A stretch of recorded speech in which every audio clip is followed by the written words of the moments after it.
Okay, we have an official ruling for the 2025 season on maybe the most controversial, the most hotly debated play we've seen in the NFL in a long time. And that, of course, is the Tush Push. And the Tush Push will survive for 2025 after the owners' meetings in Minneapolis today, voting on the new league rule changes for the upcoming season. And in a hotly contested vote, the Tush Push survives. The final vote being 22 in favor of banning, 10 in favor of keeping the Tush Push, and they need a 75% threshold. So just 2 votes short of reaching the number that the league needed to get on. The Eagles, of course, responded with a classic put out here. Here's their official tweet. Push on. They show the Packers. The Packers were the team that officially proposed the rule change. And of course, the league vote was 22-10.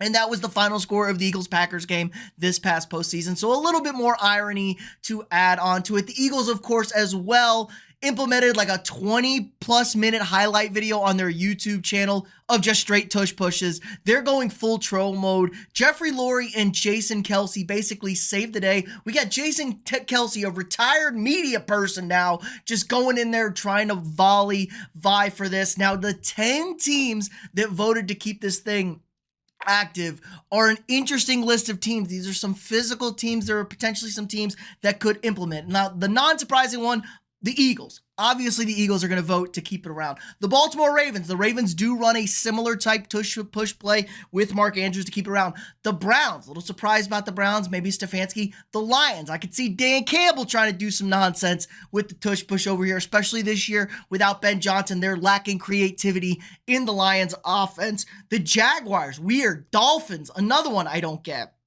Patriots, that makes sense with Vrabel. The Saints, I can't even believe the Saints are a team. Who let Gail Benson vote on this? The Jets, former, Lions guy, defensive guy, Aaron Glenn, I'm a little surprised. I think some defensive guys are taking it personally, and maybe they're going to implement it in their offense because, they're lacking a little bit of that. And then finally, the Tennessee Titans, another interesting one there, but all in all, 10 teams vote to keep it in the league. That's all you needed. So the tush push survives.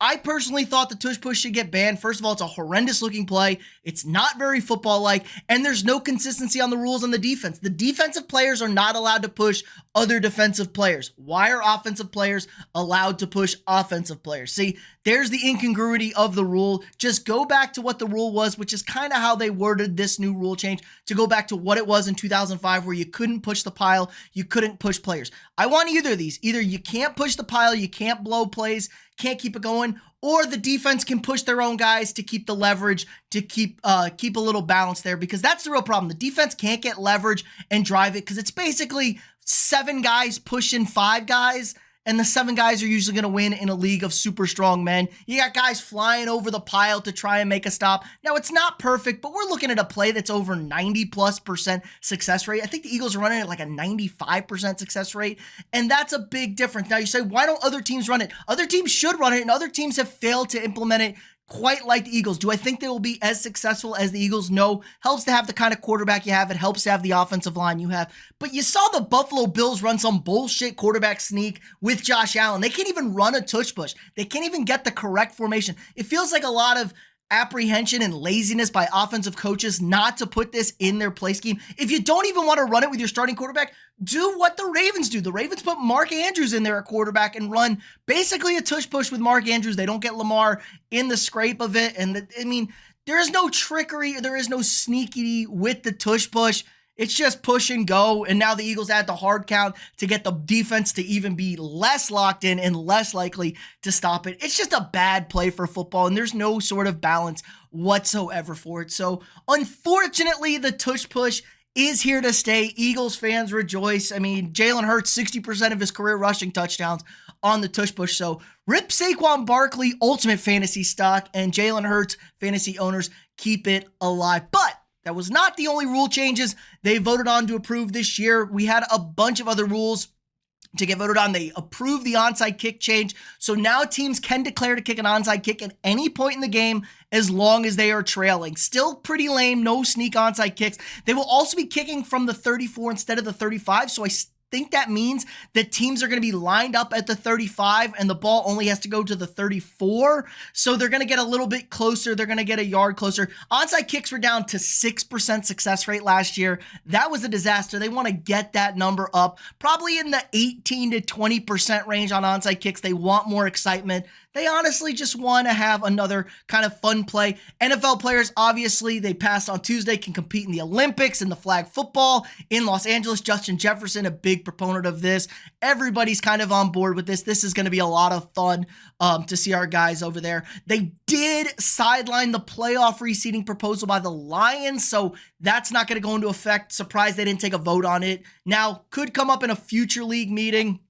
But for right now, no playoff seeding changes. If you win your division, you're one of the top 4 seeds. Wild cards, figure out the rest. Don't love that. I think if you finish at least 2 games better than a team that wins the division, you should host that playoff game. Divisions can still get you into the playoffs, but if you're a 7-9 team and you win your division and you have a team like the Vikings last year who won 15 games, the Vikings should be hosting that game against the 7-9 team. It just doesn't make any sense. If you want to say it has to be at least 2 games better than the team, I'm all for it. If it's, a team is 10-6, another team's 11 or 10-7, and the other team's 11-6, I'm okay with the 10-6 division winner hosting over the 11-6 team, or 10-7 team hosting over the 11-6 team. I think that makes a little bit more sense. They're close. Divisions do matter, do mean something. So it's really just when there's a big, massive difference, I think it's total nonsense because home games do matter in the NFL. Both teams will possess the ball in overtime. That's kind of an easy one. We've seen this in the playoffs already. That'll move into the regular season as well, even though there is only 10 minutes still. So bleeding the clock may not use much help. NFL expands replay assist. So now the eye in the sky can help us out. They can look on hits at defensive players, grabbing the face mask, horse collar tackle, tripping, running into, or roughing the kicker can be reviewed. However, they cannot be reviewed if the officials blow the call and don't make it. And that was the big controversy last year. Saw a million face masks. Rams Vikings game on that Thursday night. Rams won the game because of a missed face mask on Darnold. They're not going to get any help. They're not going to be able to apply a flag to a play. The officials have to throw the flag. Now, with this replay assist in effect, maybe they're going to get a little bit more lenient with the foul calls. If they think they see it, they're going to throw it. And if they miss it, the eye in the sky can make them pick it up, which is 1,000 times better than them not throwing the flag and completely missing a face mask. I'd rather them be overzealous with those flags. Quick buzz, pick it up. We're good. Nobody cares. Now, coaches can also challenge to try and review that. They can't challenge to coax a penalty, but they can challenge to get the penalty removed, which is also another interesting aspect to this rule change as well. Hawkeye camera is going to be used for our first downs. They say it's going to save roughly around 40 seconds compared to normal chain gang measurements. We're still going to have the bullshit like officials just looking down the line, pointing for first downs and kind of eyeballing it still. But it'll be the critical ones where they have the Hawkeye system set up. And it's pretty accurate. The problem is it's not 100% within an inch.